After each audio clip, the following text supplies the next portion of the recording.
Bwana Yesu asifiwe. Asante sana na karibu tena kwa sababu ya muda mwingine, nafasi nyingine, fursa nyingine, tukaweze kushiriki neno la Mungu kwa pamoja. Labda kukumbusha tu ni kwamba leo hii naomba tumalizie mada yetu ya kwamba tulisema mwanadamu yeyote anaishi maisha katika viwango vitatu hivi vikuu: maisha ya kimwili, maisha ya kiroho na maisha ya kinafsi. Na sasa tulikuwa tumeanza kutizama jinsi watu wanaoishi maisha ya kimwili walivyo, tukasema kuwa ni wale ambao wamechagua wenyewe kuwa maadui wa Mungu, ni watu ambao wamekufa kiroho, ni watu ambao wamedanganyika, yaani wamehadaiwa kwa kujipeana, kuliko kujipeana kutimiza haja za mwili. Kwa kuwa jambo la kwanza, haja za mwili, jambo la kwanza ni la muda, ni za muda tu, ni muda kidogo. Kisha ya pili, zinapotosha, na kisha ya tatu, zinakutenganisha na Mungu milele.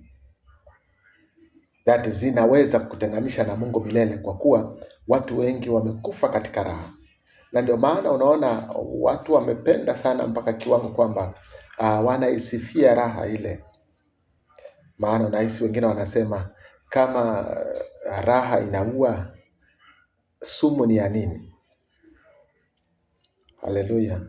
Hapo ndipo kiwango ambacho mwanadamu ameweza kufika. Lakini nia ya Mungu nayo ni kwamba wanadamu wakaweze kujua kweli, ili wakaweze kuondoka katika mtego huo ambao wametegwa na ulimwengu. Kwa hiyo tukasema ya kuwa mwanadamu hujifunga mwenyewe katika mambo haya. Licha ya kuwa kuna watu wanaweza fanya mazingaumbwe na wakatia mtu kwenye kifungo kile kupitia mazingaumbwe, lakini sehemu kubwa ya watu ni wale ambao wamejitia katika vifungu wenyewe. Na hata wale ambao wametiwa katika vifungu ni kwamba waliruhusu kwa sehemu, waliruhusu wakajipeana kwa sehemu fulani, ikafikia kiwango ambacho wameingizwa katika mambo ambayo hawakutarajia na hawakujua. Licha ya kuwa hawakujua, haimaanishi kwamba ni kisababu tosha ya kwamba waweze kuondolewa kosa hilo. Hapana, kosa ni kosa tu. Mzungu akasema two wrongs don't make a right. Yaani makosa mawili hayasababishi mtu kuwa sawa. Kwa hiyo unapata kuwa maamuzi, watu wanafungwa kwa sababu ya uamuzi wao wenyewe. Shetani hawezi akakuingia kimabavu, hapana. Anakuingia kwa sababu umemfungulia mlango. Kila mtu ana ufunguo wa maisha yake mwenyewe. Kwa hivyo ukiruhusu tu mawazo yako na akili zako kutumika vibaya, basi huwezi jua wakati, utajua wakati na jinsi vile adui alivyoingia. Maana yeye ni wa kujipenyeza tu, ni wa kutafuta kamwanya na anaingia. Na ndio maana Paulo akaonya Waefeso na kuambia, msimpe shetani nafasi, mkemee na mkatalie mbali, mpinge kila wakati. Kwa hiyo wapendwa, nataka tutizame jinsi mwanadamu hufungwa na jinsi anaweza akafunguliwa. Hiyo ndio mada ya siku ya leo. Na kufungwa na kufunguliwa ni jambo rahisi, hamna ugumu mahali popote. Lakini mwanadamu, kwa kuwa mambo anayoyapitia yamemwonyesha kuwa ni kazi ngumu sana. Haleluya! Lakini hamna ugumu mahali popote. Inategemea tu, je, unataka kufunguliwa? Tunasoma kutoka kwenye kitabu cha Petero wa pili, mlango ni wa 2 na mstari ni ule wa 19. Na hapa Petero anazungumzia kuhusu manabii wa uongo, lakini kwa kiwango fulani kuna taarifa ama kuna statement ambayo anaitoa ambayo ni nzito sana, ni kauli nzito ambayo anatuonyesha pale.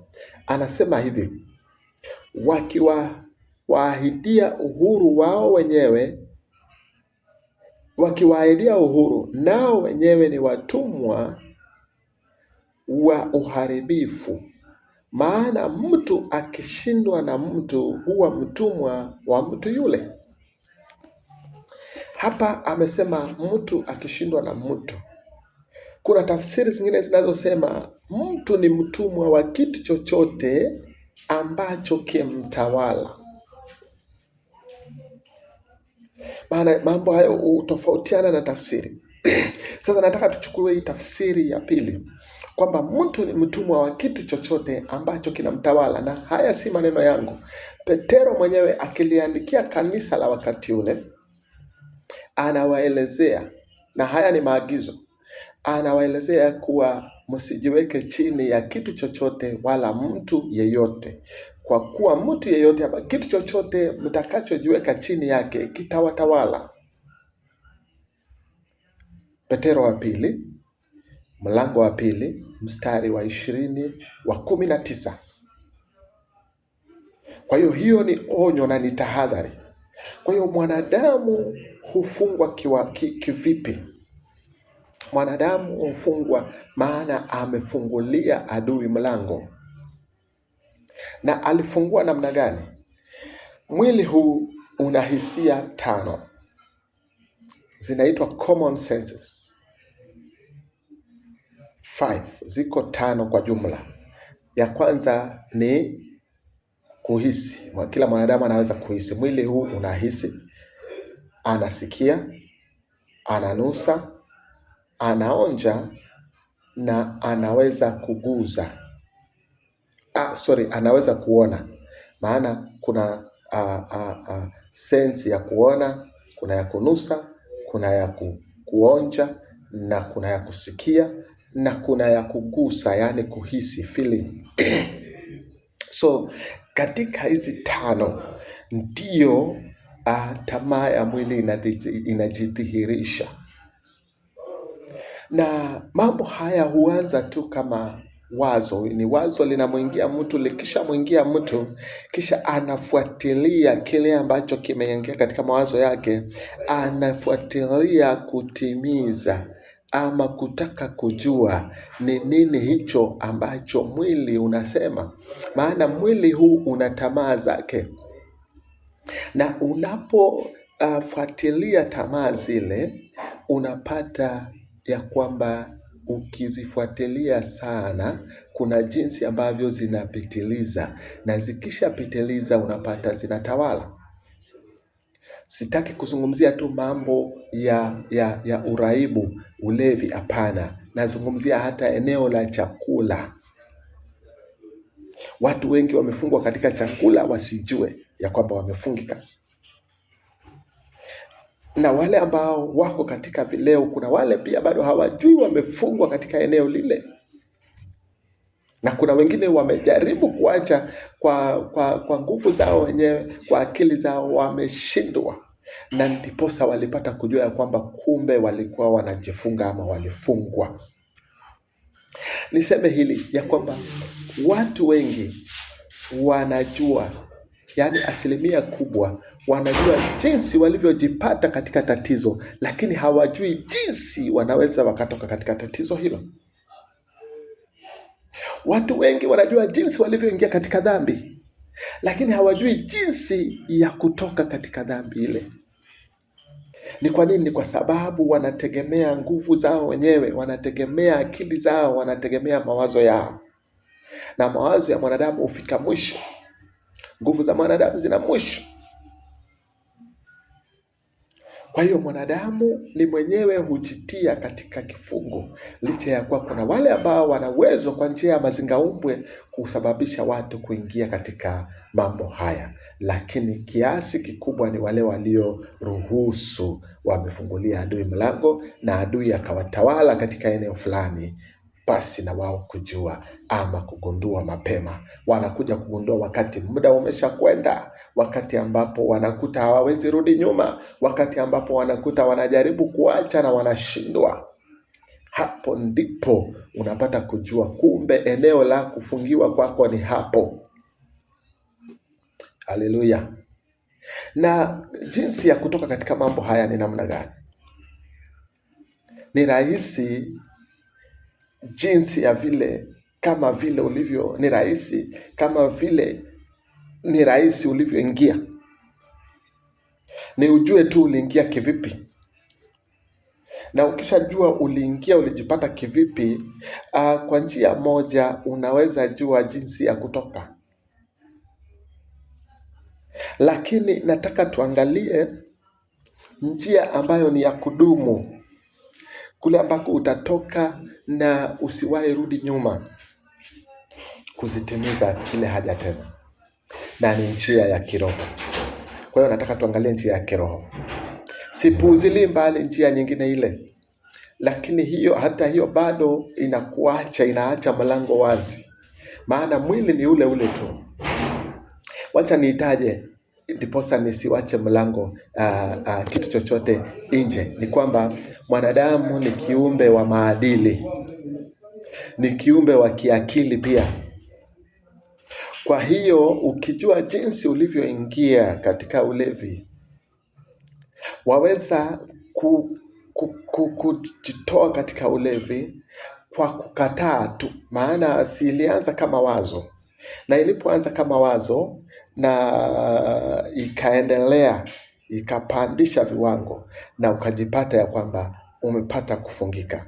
Kwa hiyo unaweza mambo hayo kuyakataa na kuamua hapana, sitaki na sitaki. Haijalishi nitapitia nini, haijalishi nitahisi uchungu kiasi gani, haijalishi hata kama nitapoteza marafiki. Na mtu akaamua kuacha na akakaa, akajiwekea mipaka na akajitunza na akaondokea kabisa, ama akaondokea kwa muda. Lakini njia ambayo ninataka tuiangalie, kwa sababu madhumuni na makusudi haswa ya mafundisho haya ni kwamba tuweze kujua njia ya kudumu.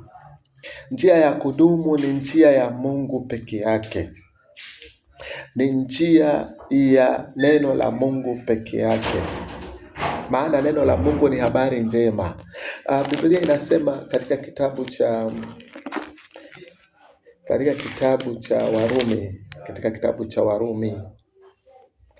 Warumi 6 mstari wa 19, neno la Mungu linasema hivi: nasema kwa jinsi ya kibinadamu, kwa sababu ya udhaifu wa miili yenu, kwa kuwa kama mlivyovitoa viungo vyenu vitumiwe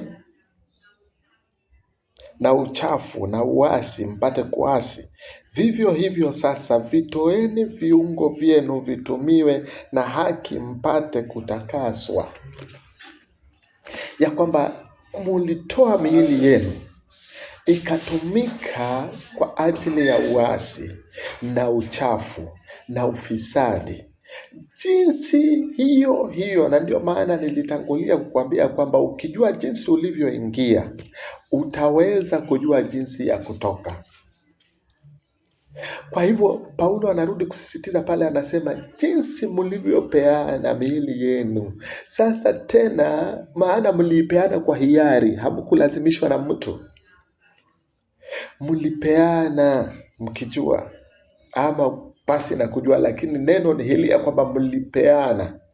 Vivyo hivyo mgeuke na mpeane viungo vyenu vitumike kwa haki, ili muweze kutakaswa. Hali ya kutakaswa sio kitu cha siku moja. Hali ya kutakaswa ni utaratibu fulani, yani ni process. Jinsi unavyozidi kujitoa na kusikiza neno la Mungu. Neno la Mungu, Biblia inasema ni maji, na utakaso ni kule kuoshwa, kule kung'arishwa, kule kusunzwa. Sasa neno la Mungu linavyokuja kila siku katika maisha yako, kwa sababu umeamua kupeana mwili wako na viungo vyako vitoke katika ufisadi ukavilete katika haki, na hivyo hivyo jinsi unavyovipeana, hivyo ndivyo unazidi kutakaswa, ndivyo unazidi kuoshwa, ndivyo unazidi kuwekwa huru. Maana uchafu tayari umeshaingia, na uchafu umechafua sehemu ambayo Roho Mtakatifu wa Mungu anapaswa kuishi katika maisha yako, na hiyo sehemu hawezi akaingia mpaka iweze kuwa kunadhifishwa, ifanywe kuwa safi kabisa. Na unapojipeana hivyo, ndivyo naye anazidi kujitengenezea makao, maana mwili wako ni hekalu, na ni hekalu la Roho wa Mungu. Kwa hivyo Roho wa Mungu anajiandalia mahali pake pa kukaa, kiti chake cha kuishi, nyumba yake ya kuishi. Kwa hivyo katika kule kujitoa unazidi kutakaswa, na pia kujitoa kule kunafanya jambo lingine katika maisha yako. Warumi 12:1. Warumi 12:1. Biblia inasema hivi. Tafadhali kaa na mimi tukaweze kumalizia sehemu hii. Biblia inasema, basi ndugu zangu, na wasihi kwa huruma zake Mungu, itoeni miili yenu iwe dhabihu iliyo hai, takatifu, ya kumpendeza Mungu. Hii ndiyo ibada yenu yenye maana. Kwa hiyo tuitoe miili hii, tuache kuipeana kwa ulimwengu, tuache kuipeana kwa adui, bali tuipeane kwa Mungu, ili tukatimize mapenzi yaliyo mazuri, mapenzi ya Mungu yanayopendeza, mapenzi ya Mungu yanayokubalika. Na tunapofanya hivyo, ndivyo Mungu anapendezwa nasi. Kwa hivyo njia ni ile tu, njia ya kiroho, hamna njia nyingine, ni njia ya kiroho. Tupeane maisha yetu na Mungu atatimiza yote. La mwisho, kaka mpendwa, kitabu cha Wagalatia kinafunga sehemu hiyo kwa neno zuri sana ambalo ni ukilijua na kuambia litaweza kukutia nguvu na kukuhimiza sana. Wagalatia 5:16, Biblia inasema, basi nasema, enendeni kwa Roho, wala hamtatimiza kamwe tamaa za mwili.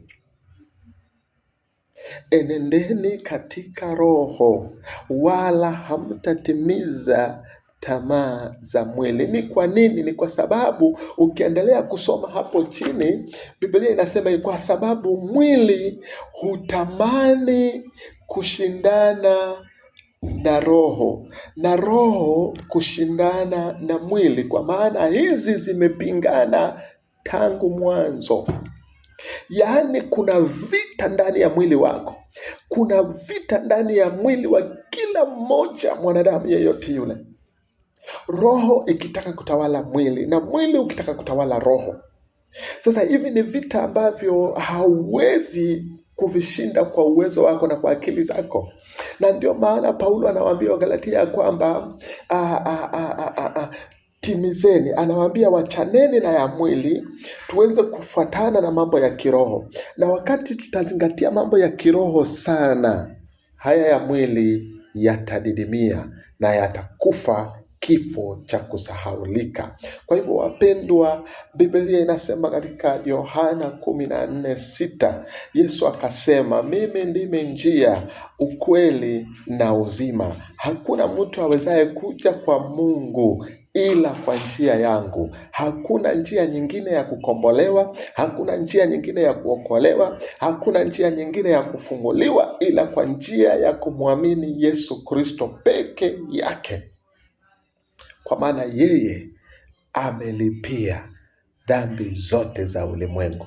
Sio dhambi tu za watu wote ambao wameokoka, hapana, bali amelipia dhambi zote ambazo ziliwahi fanywa na Adamu, kuanzia kwa Adamu mpaka mtu wa mwisho yule atakayezaliwa dhambi zake zimelipiwa na Yesu Kristo. Kwa hivyo yeye ndiye njia ya kweli na njia ya uzima wa milele ndani ya Mungu, katika jina la Yesu. Kwa hivyo mpendwa, ninakusihi kwa moyo mkunjufu, kama vile Paulo ametuambia ya kwamba tuitoe miili yetu.